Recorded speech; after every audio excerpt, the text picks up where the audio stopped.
Welcome to the NBW Ministries podcast, advancing the clear, accurate, and urgent gospel message.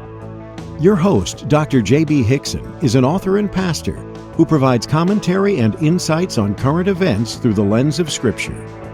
Dr. Hickson interacts with various experts on cultural, theological, and political issues while proclaiming God's Word to a world in desperate need of the truth.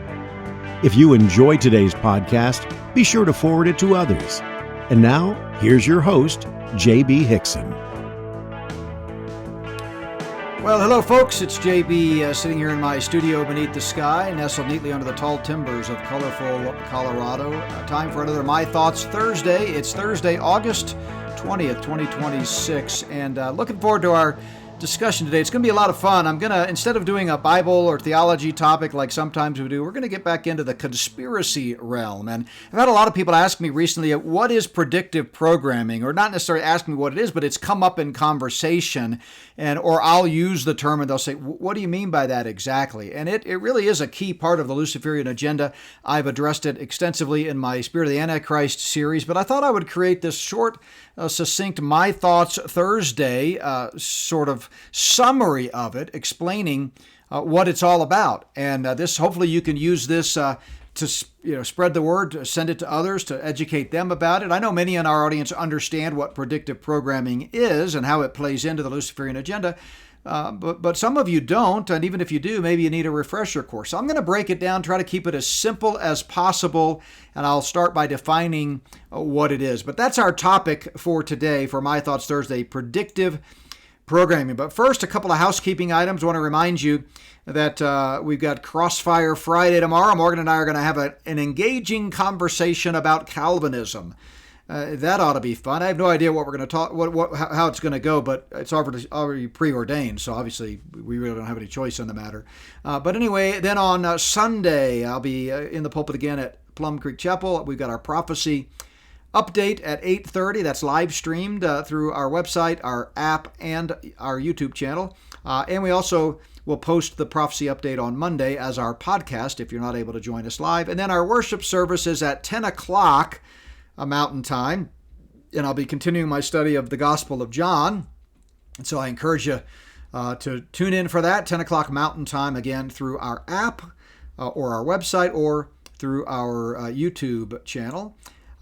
So yeah, that's what we're looking forward to over the next few days. Crossfire Friday, and then live stream from our home church, Plum Creek Chapel. Our verse for the day, before we get into predictive programming: I will praise you, for I am fearfully and wonderfully made. Marvelous are your works, and that my soul knows very well. That's King David's words in Psalm 139, verse 14. And I love that last part there. My soul, my inner being, who I am, my thoughts, will, mind, emotions, all of that knows that God is wonderful very well, because we see it all around us. We see it in humanity. We see it in the way we're made. Look, I know there's a lot of bad stuff out there. I talk about that in my books, and I expose it. The world is definitely fading to black, but you know what? God is still God. And take a moment today to look around you and see the marvelous things God is doing, has done, and will continue to do.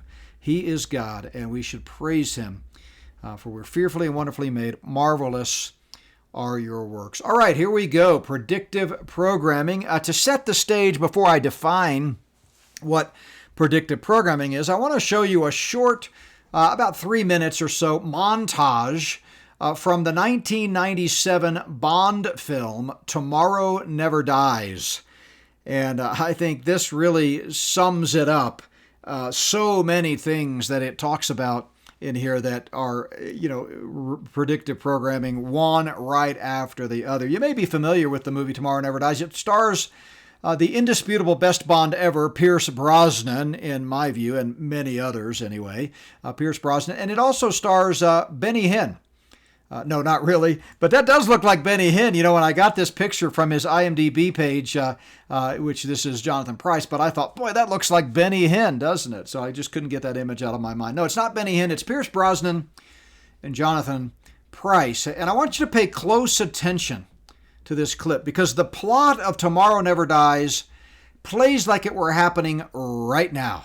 I mean, it's a classic example of predictive programming. So here we go, a montage. I'll come back and comment on it at the end, but about 3 minutes here. But perhaps with all your jetting around, you have not had chance to peruse today's headlines.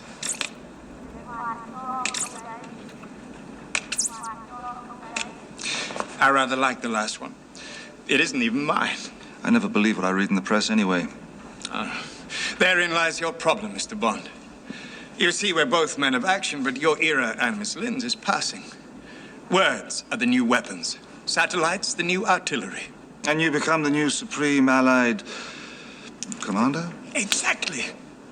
Caesar had his legions, Napoleon had his armies. I have my divisions. TV, news, magazines. And by midnight tonight, I'll have reached and influenced more people than anyone in the history of this planet, save God himself. And the best he ever managed was a Sermon on the Mount. You really are quite insane. The distance between insanity and genius is measured only by success. We're in position between the fleets. Fire one missile at the flagship of each fleet. The Chinese will think the British are rattling the saber. The British will think the Chinese are being belligerent. And the media will provide cool, objective coverage. Let the mayhem begin.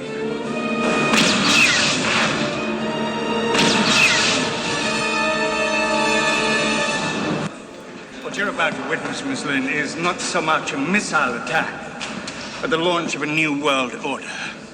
In precisely 5 minutes after your countrymen have attacked the British fleet, I shall retaliate for dear old England by sending this missile into Beijing.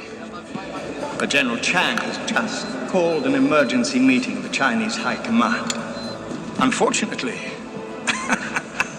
General Chang will be delayed in traffic, arriving just after the missile has killed your leaders, and too late to stop the Air Force from sinking the entire British fleet.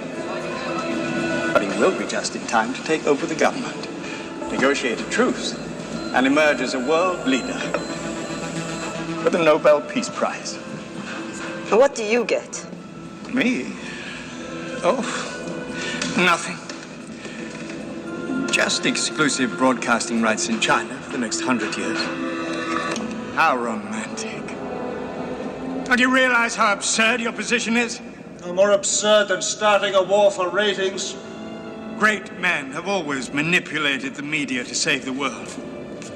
Look at William Randolph Hearst, who told his photographers, you provide the pictures, I'll provide the war. I've just taken it one step further.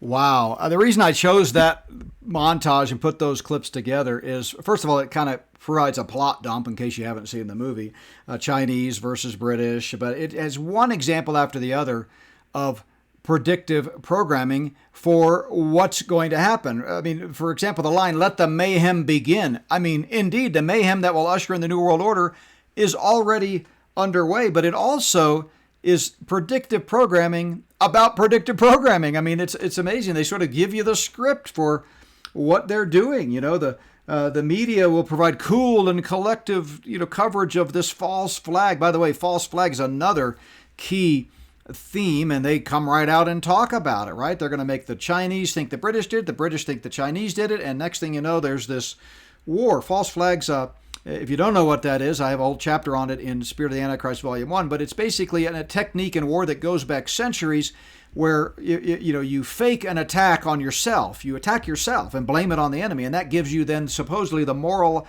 authority to then go in and retaliate against the enemy. We use this all the time. That's what Pearl Harbor was about. That's what the Gulf of Tonkin was about.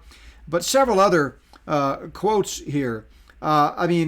You've got words are the new weapon. Well, that's exactly the case with the controlling of the media. That's what that predictive programming, which goes way back, is on steroids now with the whole concept of controlled media and cancel culture and things like that. He talked about the launch of the New World Order. He talked about how he's going to be a world leader that wins a Nobel Peace Prize. What does that sound like, right? Great men have always manipulated the media, right? Never believe the press, Brosnan says, or Bond says there. You'll never believe the press, right? Well, that's right. He's exactly right. He's telling you what you should be doing. So, predictive programming.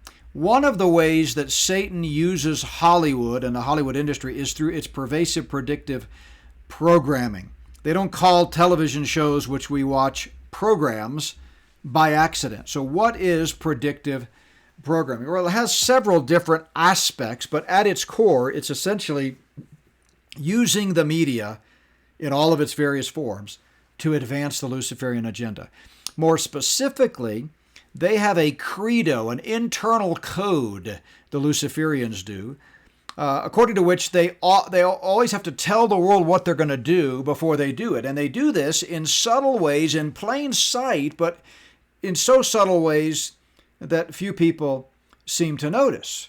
Now, I've researched this for many, many years. There are different viewpoints out there on why they do it. I don't think we really know, unless you're a Luciferian and you care to tell us. But it goes way, way back in the bloodlines of the Illuminati and others before them, the Freemasons, and even the ancient Near Eastern cultic religions.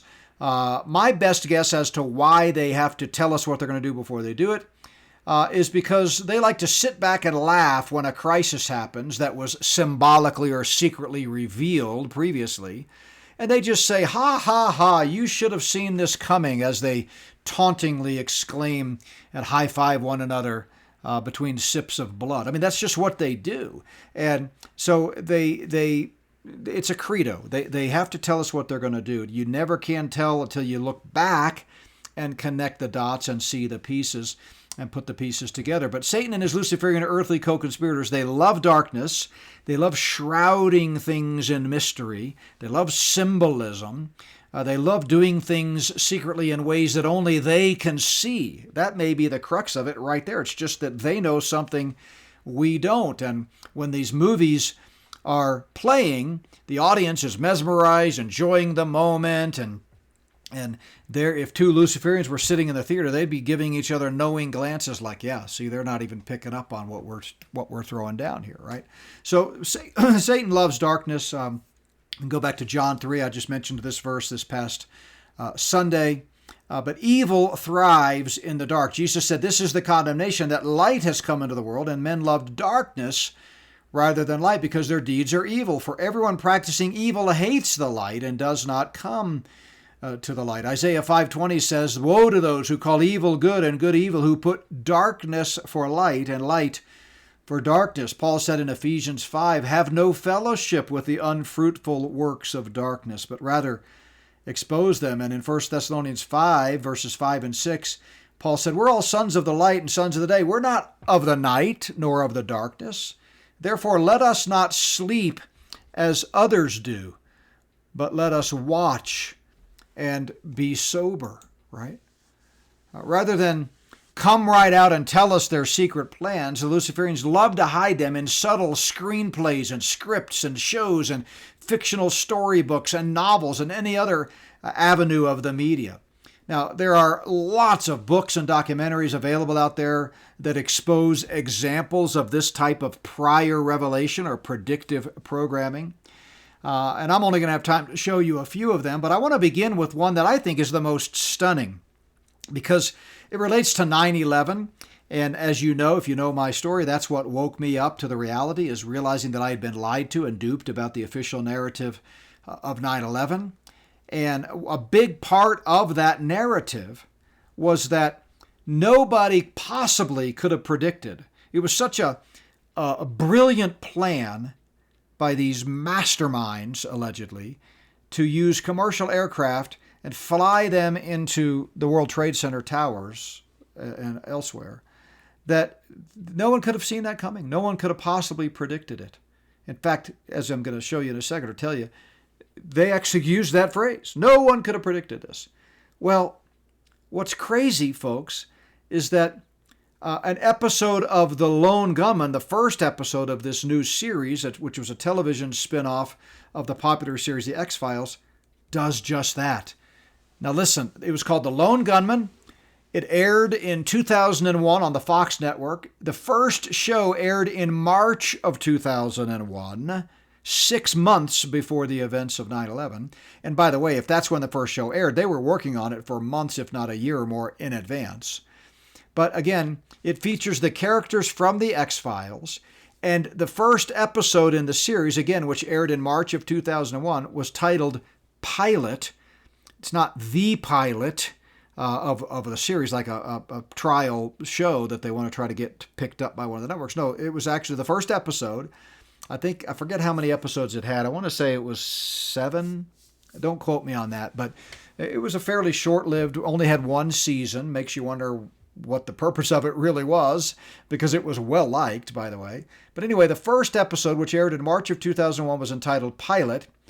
And in the episode, terrorists hijack a commercial airliner via remote control of the plane's autopilot, and the hijackers then attempt to fly the plane into one of the World Trade Center towers. Sound familiar?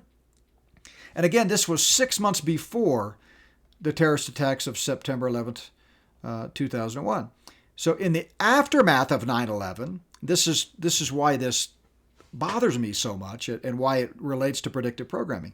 In the aftermath, several government leaders, including President George W. Bush, National Security Advisor Condoleezza Rice, and Secretary of State Colin Powell, all parroted the same refrain, quote, "No one could have ever predicted that terrorists would hijack commercial airliners and fly them into the World Trade Center," end quote.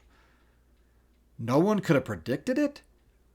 Well, apparently Bush, Rice, and Powell don't watch much TV, because the creators of the Lone Gunmen certainly predicted it, and millions of viewers 6 months earlier saw it unfold in primetime television when the first episode aired.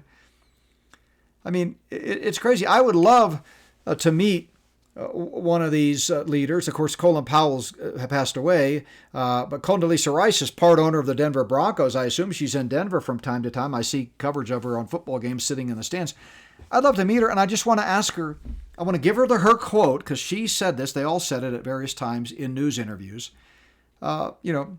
Miss Rice, or Miss Security Advisor, whatever her formal title, I want to be respectful. I want to say, Miss Rice, you quoted, you said this on an interview with Barbara Walters or whatever. Quote, "No one could have ever predicted that terrorists hijack commercial airliners."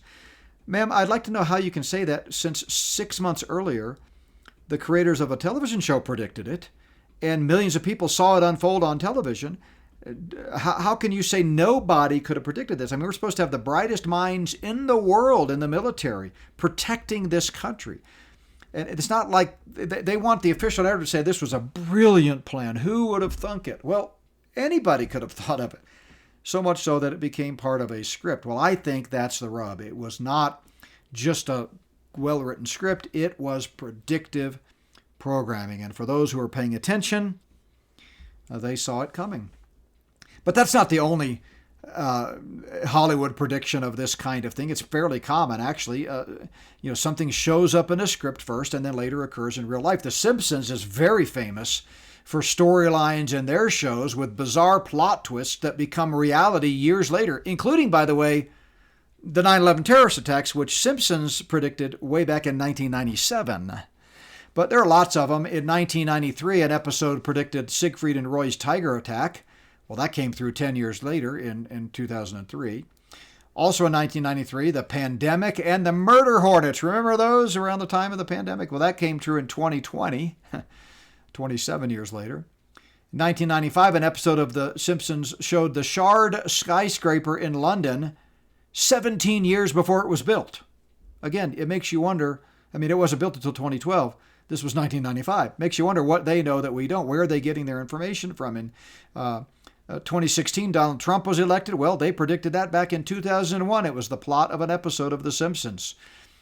They predicted the faulty voting machines and vote rigging in 2008, long before 2020. 2008, Richard Branson's trip to space was predicted. That came true in 2021. I mean, how do they know this stuff, right? And then in 2010, the Nobel Prize winner was predicted. That came true in 2016. Lady Gaga's Super Bowl halftime show from 2017 was repeated verbatim 5 years earlier in a 2012 episode. And of course, Simpsons is famous for predicting the Super Bowl winner well before it happens, well before they even know who's in the Super Bowl, right? But consider this blatant example of predictive programming. It's not just Hollywood movies and shows and the big screen that are involved in predictive programming. The publishing world, which of course is joined at the hip with Hollywood, also does it. This is amazing. All right, so let's go back to April 19th, 1995, the horrific bombing and tragedy of the Oklahoma City Murrah Federal Building, April 19th, 1995. Let me give you some background first, leading up to this blatant example of predictive programming that some of you may not have heard. And if you haven't heard this before, it's going to be shocking. So what happened on April 19, 1995? Well, officials quickly pinned the bombing on one lone gunman, Timothy McVeigh. Eventually, they were forced to come up with a second patsy, Terry Nichols, after dozens of eyewitnesses cried foul over the official narrative. It just didn't add up, and too many people knew it didn't add up. So 20 eyewitnesses signed statements under oath saying they saw two men sitting in the Ryder truck that day. 20. Under oath, right? Each witness described the second man as a Middle Eastern and said there's no way it could have been Terry Nichols, but it didn't matter. They just needed a patsy. But overwhelming evidence exists proving the official government narrative is false, including live local television coverage of the tragedy in the immediate aftermath, showing first responders and bomb squad members literally carrying out several undetonated bombs. And they're on camera saying, yeah, we got this bomb, found it here. Thankfully, it's undetonated. We're going to take it to the bomb truck, and they're going to undetonate it, or they're going to fix it. There were plenty of video coverages of this. I have in my safe here in my study a hard drive where I downloaded when I first went down the rabbit hole in 2007 about 9/11 and began to realize we've been lied to about so many things. I started getting from YouTube and saving on a hard drive media coverage of all of these events. So I have hours, I think I have 12 to 15 hours of coverage, the first 12 to 15 hours of coverage of 9/11. Again, I didn't get it live. I didn't wake up to the reality of the lie of 9/11 until 2007. But back then on YouTube, you could get all this coverage. And so now you can't. They've scrubbed it. But I have it. And I think I have some of the same coverage that was available on YouTube about the Murrah Federal Building bombing. And they're literally talking about, they're interviewing eyewitnesses right there with the building on fire in the background. And they're talking about, all the bombs that they found. Not only that, but experts have demonstrated that a single fertilizer bomb in a box truck parked on the street could not possibly, scientifically impossible, that it caused the devastating damage and carnage at the federal building. The documentary A Noble Lie, by the way, is excellent. It exposes many more lies and provides overwhelming evidence of the cover-up and the deaths and murders that have occurred since then, trying to advance the official narrative. During my research into the Luciferian conspiracy, I've personally visited dozens of relevant geographic locations, including the site of the OKC bombing, which is now a memorial. And while I was there, I asked an attendant that was working the site, who was also nearby on the day of the bombing, I said, what do you think? What are your thoughts? Tell me about your experience. And he said bluntly, quote, the official explanation is expletive. We'll just leave it at that. He went on to say none of the locals in OKC believe it for a second.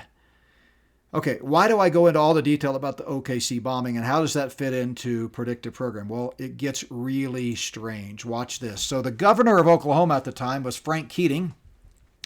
He had only been in office a few months, and he was actively involved in pushing the official narrative after the tragedy.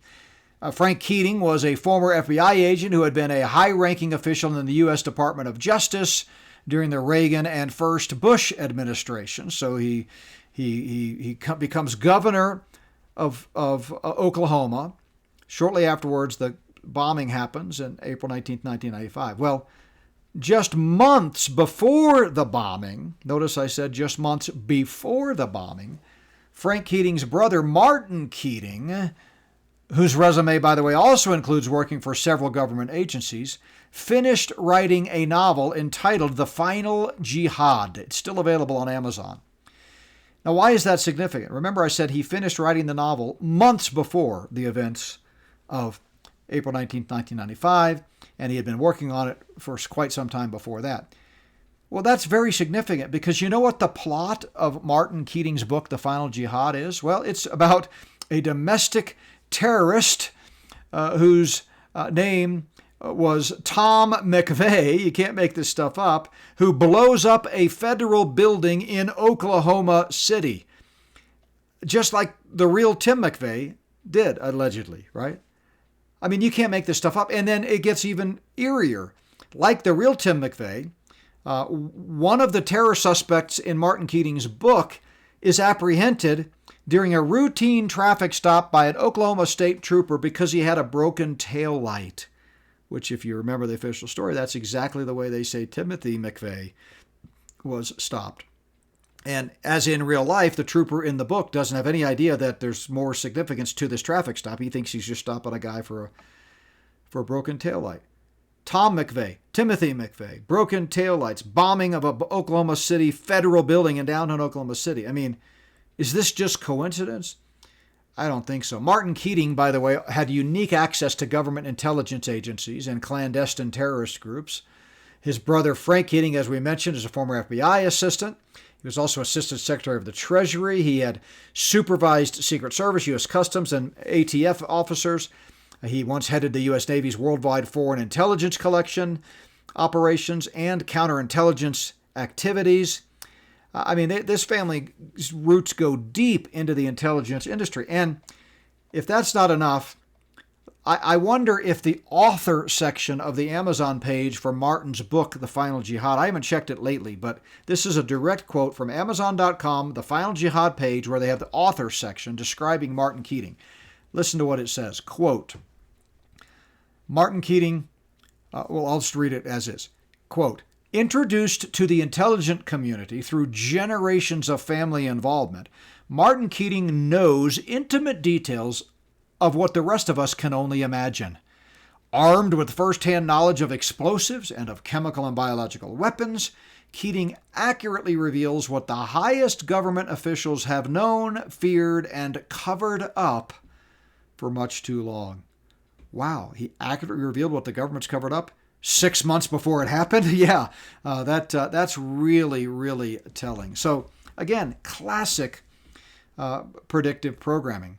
In Aldous Huxley's groundbreaking work, 1932 novel Brave New World, the London government of 2540 in the book makes sure that its citizens remain loyal by giving them Soma, a legal drug that, quote, raised a quite impenetrable wall between the actual universe and their minds. In other words, it made them content and unburdened by sadness or anger. Quoting from the book, quote, eyes shone, cheeks were flushed, the inner light of universal benevolence broke out on every face in happy, friendly smiles. Well, if that sounds like modern antidepressants as a tool of Big Pharma and a tool of the Luciferian elites, well, you're not the only one to notice, because the Journal of American Physicians and Surgeons had this to say in 2016.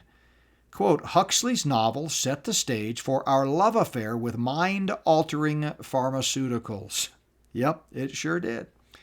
I mean, there are many more examples of Luciferians secretly warning the public about planned upcoming events. Unfortunately, it's difficult, if not impossible, to identify these advance warnings until after they've happened. I mean, it's all hidden in plain sight, but it's so subtle. But not only does Satan use Hollywood to alert those who are paying attention to what is coming, he also uses it to hack our minds. Hollywood movies have used subliminal messages for years, occult references, hidden Masonic Illuminati symbolism, square and compass symbols, all-seeing eye symbols, the number 33, the number 666, pentagrams, satanic symbols, other symbols occur in numerous scenes throughout Hollywood movies and TV shows. Some are more blatant, others are more subtle. But let's talk about Disney. So here you got Disney World and Disneyland. Disneyland's on the right. Of course, Disneyland was founded where? In Hollywood, in California, there in that area. It's at the heart of this city that is at the heart of Luciferianism. And Luciferian symbolism is everywhere when it comes to Disney. For example, what you see is Mickey, but invert it, and you see Wicked. For those of you listening to the audio, you may want to go, when you can, check out the video, because these visuals are striking. You see 666 in the Walt Disney logo. I bet you never noticed that before. You see 666 everywhere associated with Disney. There it is, right? And in Disney shows, here's an episode of Disney's Zack and Cody. And when you're watching the show, you're not going to notice stuff in the background, but when you freeze the frame, here's what you see on the chalkboard in this scene behind the characters, behind Zoe while he's talking to Cody. It says, "The Illuminati," on the chalkboard. Yeah, that's a common thing to be on a classroom chalkboard, right? Here's another one.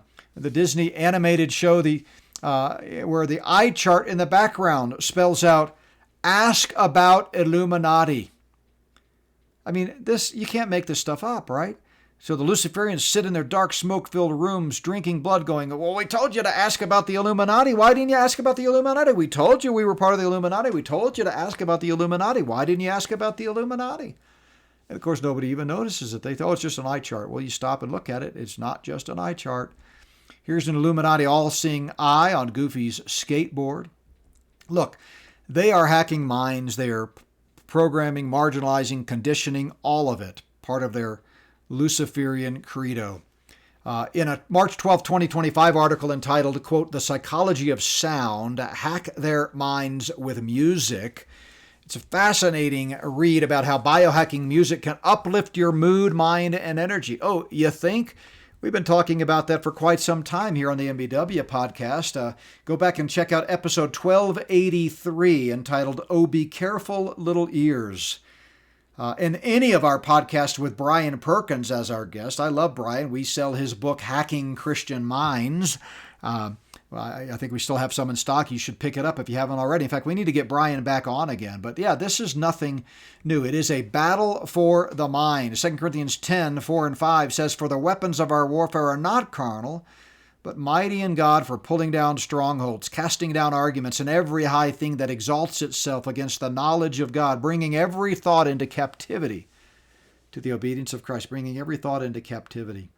Paul says in Colossians 2:8, "Beware lest anyone cheat you through philosophy, empty deceit, according to the tradition of men, according to the basic principles of the world, but not according to Christ. Be not conformed to this world," Romans 12:2, "but be transformed by the renewing of your mind." Predictive programming. Look, if you are not familiar with the Luciferian agenda and their efforts to take over the world, you definitely need to read my latest work on that subject called Fade to Black, Rise of Global Tyranny. The movie hasn't really ended, folks. It's just getting started. And so if you don't have it already, pick it up. You can go to fadetoblackbook.com. fadetoblackbook.com. All right. Well, hopefully that helps clarify a little bit about what predictive programming is. It gives you a nice, succinct, little short podcast that you can forward on to others to explain to them what's happening. And that maybe allow you to go down the rabbit hole and look at many, many more examples out there. And it's still ongoing.